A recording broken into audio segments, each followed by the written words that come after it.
Yo guys, Punkrat, another video. The holiday season is upon us, friend, and that's not only in real life, but also in game. The Thanksgiving event just passed, where you were given access to free food and drinks outside of Ironforge to help your wallet a little bit in the leveling process. It was a nice little gift to start off the holidays, but that's just the beginning.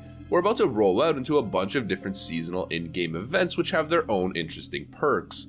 Next on the list, and if you've logged in the game already since yesterday, is Hallow's End, which is a Halloween event that we're currently taking part in. Unlike the Thanksgiving event, Halloween or Hallow's End comes with a bunch more goodies to keep us spoiled for the month of October. These next couple seasonal events are real good ones. So that's really what I want to talk about. Let's go over everything that Hallow's End has to offer to the player base in this video. Here's everything that you can expect from Hallow's End in Classic WoW. Let's get into it. Alright, so firstly, let's cover exactly what the Hallowed End lore is within the game itself. It's not only Halloween, it's actually a holiday for the Forsaken, the undead of Undercity. They're celebrating the day that they broke free of the Lich King's reign and regained their free will, becoming autonomous undead, the Forsaken. So to start off this event, they'll set fire to a massive wicker statue right after the speech from their Forsaken leader, Lady Sylvanas Windrunner. We all know who Sylvanas is, right friends? So after the Wickerman is burned away, the ritual is to smear the ashes of that wicker across their faces, which is the traditional routine to celebrate this event for the Forsaken. So you might be wondering, if it's a Forsaken holiday, then why is Alliance celebrating it as well? And even why are the Tauren, the Orcs, and the Trolls? Well, we don't really know why. Well, of course we do. It's because, first of all, it's a video game, and second of all, because it's actually Halloween. But regardless, that's just a little interesting fact that you might not have known about,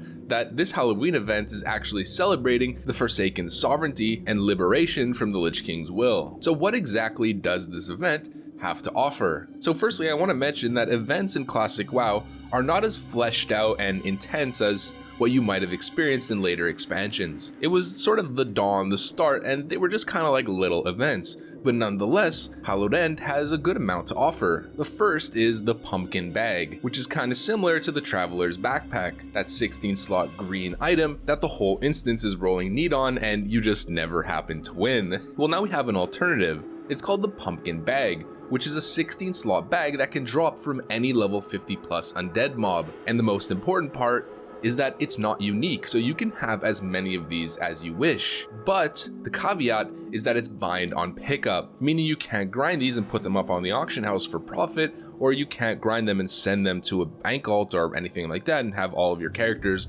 stocked up with pumpkin bags from start to finish. But nonetheless, if you're level 50 plus, you can start going after these with your friends. The most obvious is running Strathholm or running Scholomance, which means you could be farming some really nice bags right now. And another way of doing it is obviously just farming undead camps yourself, either in Western Plaguelands or Eastern Plaguelands, and maybe a couple of different zones that I can't think of off the top of my head. Now obviously it's not ideal if you're killing them one by one. You might as well just go do a dungeon with your friends at that point, although you'll be splitting loot between 5 people. But obviously what we know is that mages have a really nice perk or a really nice ability to grind these pumpkin bags. So if you're a mage, you might want to go to Western Plaguelands at the different farms, or you might want to go near Uther's grave and just AoE farm as if you were in your leveling process. Now I'm not 100% sure, but this is probably going to be something that a lot of people are doing, in fact, so it might be highly contested. But of course, maybe late night or just check it out, it might not be that bad. AoE grinding undead mobs in some of the more common undead grinding zones could be a really good idea right now to fill up your bag slots with 16 slot each. Alright, so that's the bags. Now the next thing to cover is trick-or-treating. Once every hour you can talk to an innkeeper. You'll either be tricked or treated. If you're tricked,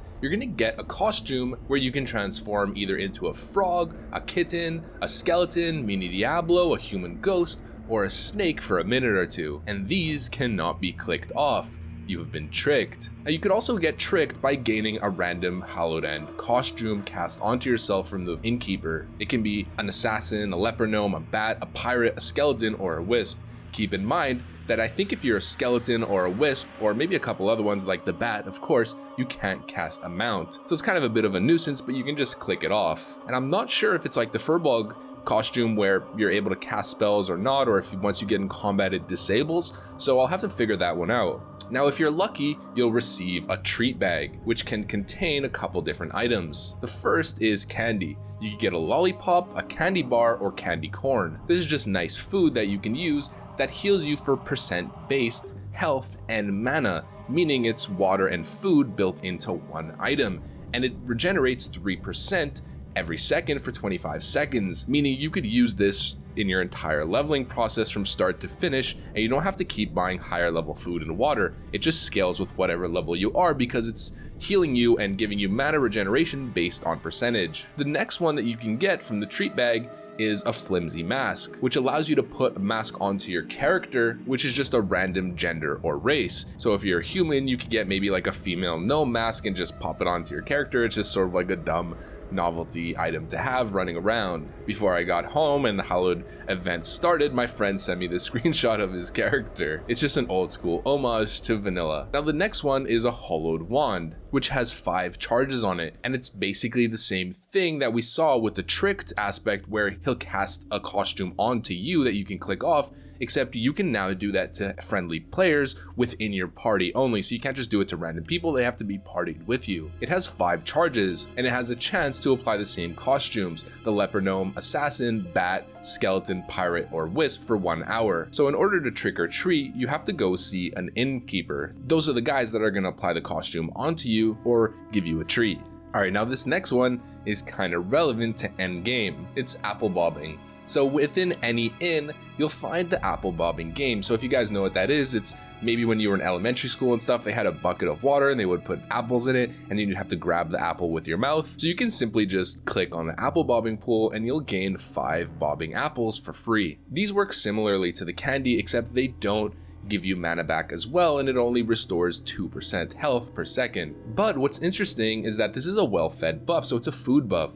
And if eaten for 10 seconds, it grants stamina and spirit to your character, and you'll receive stamina and spirit equivalent to 25% of your character level. So it's a pretty nice food buff. You don't need cooking anymore, I guess, in a certain way.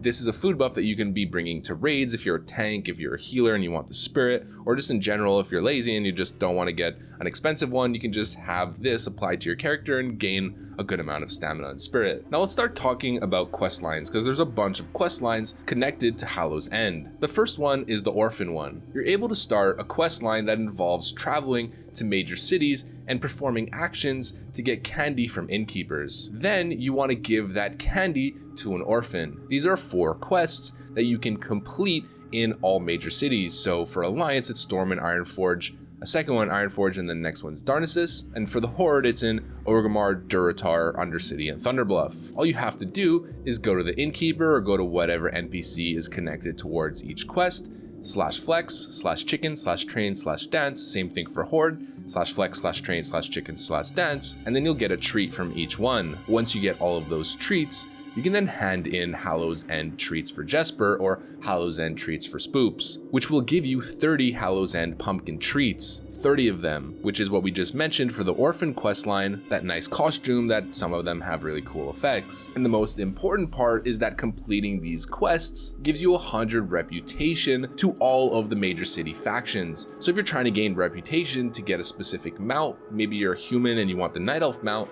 doing this quest can help you do that, and 100 reputation is really nothing to scoff at. And on top of that, you can also get the Hallow's End pumpkin treat, which only lasts for 14 days, but is really interesting. It's again a costume like you'd expect. I mean, it's Halloween after all, but you can get the big skeletal raider, big and orange, pirate, ninja, leper gnome, or regular noggin fogger skeleton. And I've also heard something maybe about a ghost, but I'm not 100% sure. They come with little perks. For example, I'm pretty sure the pirate form gives you 50% increased water movement speed or swim speed, and the ghost form I think gives you levitation. Keep in mind though, if you get the ghost form and you're levitating, if you mount up, it's going to take it off. The next quest is the Wickerman Festival quest. So like we stated, the Hallow's End holiday is about the Wickerman. So there's a couple quests that either Horde on Alliance you can pick up. The Horde one you pick up from Dark Caller Yanka, which is near the statue in Tirisfal Glades. And the Alliance guys can go to Sergeant Hartman and South Shore. These quests will allow you to get some more Hallow's End pumpkin treat, and again, reputation with all the major cities. The next quest that we've got are the Stink Bomb quests. Horde players are able to pick up stinking up South Shore, which I believe starts at the exact same NPCs, and you'll get a stink bomb and you'll have to throw it. Once you do that, you get 15 Hallow's End pumpkin treats, so you can just go around the world and getting a bunch of these treats and stocking up for the next 2 weeks of this event. And Alliance, same thing, you'll get Power of the Pine, and it starts again at Sergeant Hartman in South Shore, where you'll actually be cleaning the stink bomb smell with the stink bomb cleaner, kind of like a back and forth between the Horde and the Alliance. And keeping on that same line, we've got some PvP quests, which involve either raiding South Shore or the Wickerman festivals in Tirisfal Glades. Alliance players are going to venture to Tirisfal to scout the Wickerman festivals, with the quest crashing the Wickerman festival. And Horde players have a harder quest where they need to go into South Shore and spoil the brew kegs with rotten eggs and ruined kegs. So on top of all of those quests, we've got the Invocation of the Wickerman buff. So players are able to get a really strong buff from the Wickerman. It's called Invocation of the Wickerman. It increases your health regen, your mana regen, and stamina by 25% for 2 hours. Crazy world buff. To obtain it, you're going to have to interact with the Wickerman Festival NPC in Tirisfal Glades. Horde players, pretty simple. You just go to the Wickerman between 8 PM to 6 AM server time and simply loot the ashes. Like we stated, you get the ashes and then spread them on your face. Alliance players, it's a little bit more difficult. Of course, as you'd expect, they're going to need to pull one of the Wickerman Guardians to the Wickerman statue and then kill them. These guys hit really hard and have 10k HP, so you're going to have to do it in a group. Once the Guardian dies, they're going to let out Wickerman Guardian's Ember on the floor, which can be looted to obtain the buff. And I'm imagining on PvP servers, Horde is going to be doing everything in their power to stop you from getting this. But it's really interesting, and this is something that I wasn't even aware of, that there was a world buff associated with this event. Now the last thing that we're going to cover is quite simple. We've got candy vendors. So there's Katrina Shimmerstar in Ironforge near the bank. We've got Rachel Gothena in Orgrimmar near the auction house. These vendors offer Stylene Sour Sucker Pop, Tigula Forest Strawberry Ice Cream, Moonbrook Riot Taffy, and Bilara's Nutter Bar. After completing the Orphan questline that we were mentioning earlier, they're also gonna sell Hallow's End pumpkin treats, so another way to get this awesome treat. Well, there you have it, friends. The Hallow's End event. And yeah, I know at the start of the video I was calling it the Hallowed End event, but who cares? You guys get it, and I eventually corrected myself. But watch all of the comments correcting me and calling me a fraud for getting it wrong initially. Well, this is only the beginning of the holiday season, guys. There's a bunch more to come, and of course I'll be covering all of it as they hit game servers. I want to say good luck hunting those pumpkin bags, and good luck getting the world buff from the Wickerman Ashes if you're Alliance, because I guarantee you Horde will not make your life easy in this process. And of course, to the Alliance, good luck in your battles in the South Shore. Don't let those filthy Hordes poison our town with their rotten eggs. Let's send them to the graveyard to be haunted by the Headless Horseman himself for the eternity of their afterlife. That's it for me, fellas. If you like this video and want to see more like it, make sure to leave a like, comment, subscribe, of course, you know the drill, soldiers. Make sure to hit the notification bell to be notified every single time I post a new video straight out of the render oven. And with that said, thanks for watching, and I'll see you on the next one. Peace.